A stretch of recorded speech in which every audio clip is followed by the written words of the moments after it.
Go inside, they said. It'll be fun, they said. Don't be a wuss, they shouted. Those were the things I heard as I stood face to face with the dilapidated building in front of me. My so-called friends hollering a good distance behind me. I knew I had no reason to be there, but at the risk of being made fun of for the rest of the school year, I put on my bravest face and marched up towards the house. Everyone within a 25-mile range of this house knew exactly what it was, and more importantly, they knew to stay away from it. Everyone seemed to have their own legend that tied to this house, but most of it was just hearsay. Everyone seemed to believe that ghosts, monsters, demons, and psychopaths were terrorizing this house, but not me, which is why I found it odd that my hand was frozen inches away from the doorknob. I was hesitating, for some reason, but wasn't sure why. After taking a moment to catch my breath and clear my thoughts, I gripped the knob and turned. The door croaked as it opened, and I stepped inside.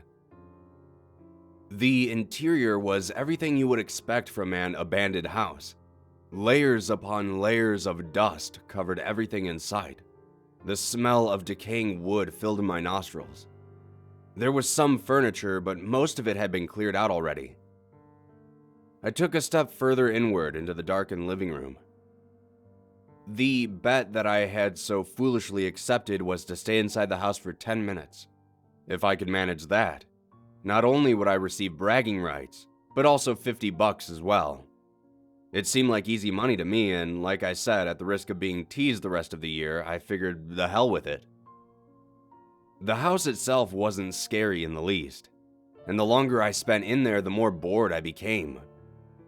I checked my phone, and just as the 10-minute mark was nearing, I made my way back to the entrance. Though when I did, I noticed that the front door had been closed. I didn't remember shutting it when I entered, nor did I hear it close on its own. One of my friends must have ran up and shut the door behind me without me knowing. I grabbed the doorknob and tried to open it, but the door wouldn't budge. I called out to my friends saying they got me and that they could let me out now.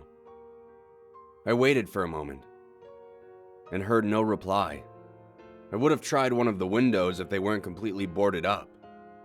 In spite of all that was happening, I tried my best to keep my cool. I figured there had to be a back door in this place. I wandered around in the dark for a few minutes with only the dim light from my phone to guide me, through the dingy hallway and past the gutted kitchen. I located the back door and pulled on the handle as hard as I could. There was absolutely no give to the door at all. I was starting to get annoyed at that point and looked down at my phone. I still had minimal service, so I punched in my friend's number. The phone rang, and while it did, I turned to walk back into the living room. I took one step and bumped into something. This caused me to jump back and drop my phone. My phone clattered off the ground hard, but I was too concerned with what I had bumped into to care.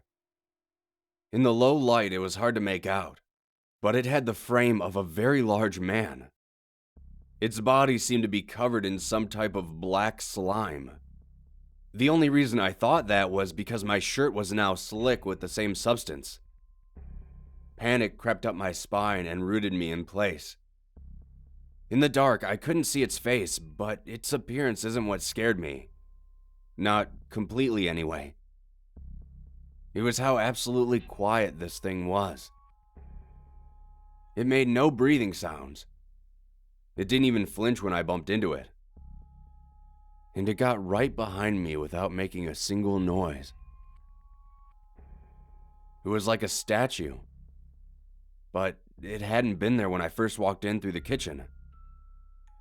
I shuffled along the wall, keeping my eyes locked on whatever this was. And as I got further and further away from it, it didn't even move an inch.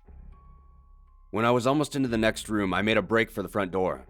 I grabbed the doorknob, I kicked and screamed for help, though everything I tried didn't seem to be working. I checked over my shoulder while I struggled, and the thing was now standing in the doorway between the kitchen and the living room. Again, it didn't make a single noise. I was quickly running out of options. I noticed the staircase nearby and charged up it, the steps creaking under my rapid pace. I quickly found an open door at the top and ran inside, slamming it shut behind me. There was a small neglected bookshelf off to the side of the room, and I quickly grabbed it and shoved it up against the door. I thought surely my friends would go get help, and in a few minutes the front door would burst open with my rescue. But that didn't happen. I sat down in the corner of the room and waited, keeping my eyes glued to that door. Minutes turned to hours, and I felt my eyelids become heavy.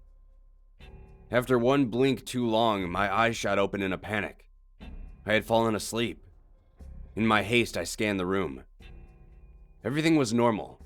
The bookcase was still intact, and I was still alive. I thought maybe they had finally gotten the front door open, but thought I had made it out somehow. I slowly pried the shelf away from the frame and cracked open the door. The coast seemed to be clear, and I stepped out into the hallway. There was no sign of that tall figure, and I considered that maybe all these stories that I heard about this place had just made me imagine it. As I made my way over to the stairs is when I saw it. The front door had been opened. In my haste, I dashed down the stairs. But when I got about halfway, the worst seemed to happen. The floor creaked loudly below my feet, and then gave way. I fell through the staircase into the bowels of the house. I woke up sometime later. When I came to my senses, a shooting pain was radiating throughout my entire body. There was a large chunk of wood jutting out from my thigh. I could feel hot blood running down my leg and tears beginning to well in my eyes.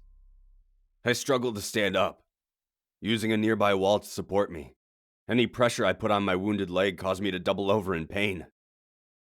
The pain quickly took a back seat in my mind, however, as I heard something shuffling around on the other side of the basement, in the dark. This was the first new noise I had heard in this house. Whatever it was, it sounded large. I thought maybe it was that thing I had seen earlier. Either way, I knew I had to find the stairs and get out of this basement. I felt my way along the wall, taking care not to use my wounded leg too much. Before long, my hand located the railing to the staircase, and I hoisted myself up it. About halfway, I heard that shuffling again. This time, it was at the base of the steps. I turned, and I saw the outline of that same figure. I hobbled up the steps as fast as I could and prayed that the door would open when I got there. I grabbed the knob and twisted. It creaked open, and I almost let out a victorious cry. But that was cut short as I felt a hand grasp my wounded leg. The pain caused me to lurch forward, and I fell onto the ground. I rolled over, and with a little light from the living room, I could see its face. It was a skull, but it looked like it was soaked in tar.